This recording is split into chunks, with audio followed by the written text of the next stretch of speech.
કુકરમુંડા તાલુકાના ઝાપા આંબલી અને ચીમાવાડી ગામે ડીજીવીસીએલના કર્મચારીઓ સાથે બબાલ થતા પોલીસ કાફલો ઘટના સ્થળે પહોંચી ગયો. તાપી જિલ્લાના કુકરમુંડા તાલુકાના વિસ્થાપિત ગામે ડીજીવીસીએલ દ્વારા કેબલ વાયર નાખવાની કામગીરી કરવામાં આવતા ગ્રામજનો દ્વારા વિરોધ કરાયો હતો. જે અંગે ગ્રામજનો દ્વારા 4:30 કલાકે માહિતી મળી હતી. મહેન્દ્રભાઈ જાગુભાઈ વડવી. શું થયું તમારા ગામમાં? અમારા ગામમાં સરકારે લાઇટ આપેલી. જ્યારે અમારો ઉકાઈમાં અમારો ગામ હતો પહેલા ગંથા સરકારના બાજુમાં, તો આ ગામ ત્યાંથી અહીંયા આવેલો, ત્યાંથી સરકારે વાયદો કરેલો છે. હા, કે તમને લાઇટ ફ્રી, ઘર ઘરમાં નોકરી મળે, બધું જ મળે, જે બી સુવિધા સવલત આવે તે મળે. પણ આજ સુધી કોઈ સવલત કે લાઇટ ફ્રીમાં નથી મળી.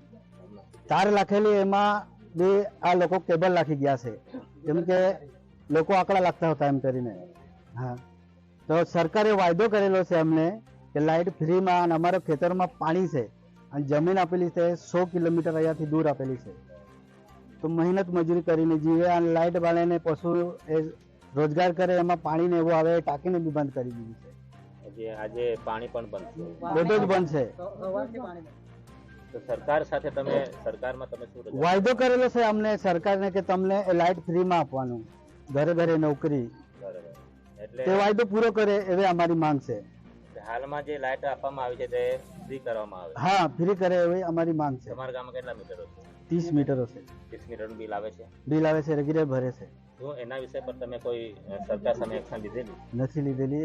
જેને પર મીટર છે એ રેગ્યુલર બિલ ભરતા છે. ભરે છે. તો શું માંગ છે હાલમાં તમારે? ફ્રી કરી દો લાઇટ. એમ અમારો ખેતરમાં પાણી છે, એમાંથી લાઇટ આવે, એને પૈસા અમારે પણ માંગવા આવે. વાયદો કરેલો સરકારે કે તમને લાઇટ ફ્રીમાં આપો એમ. તમારી માંગ સંતોષવામાં ન આવશે તો તમે શું પગલાં લેશો?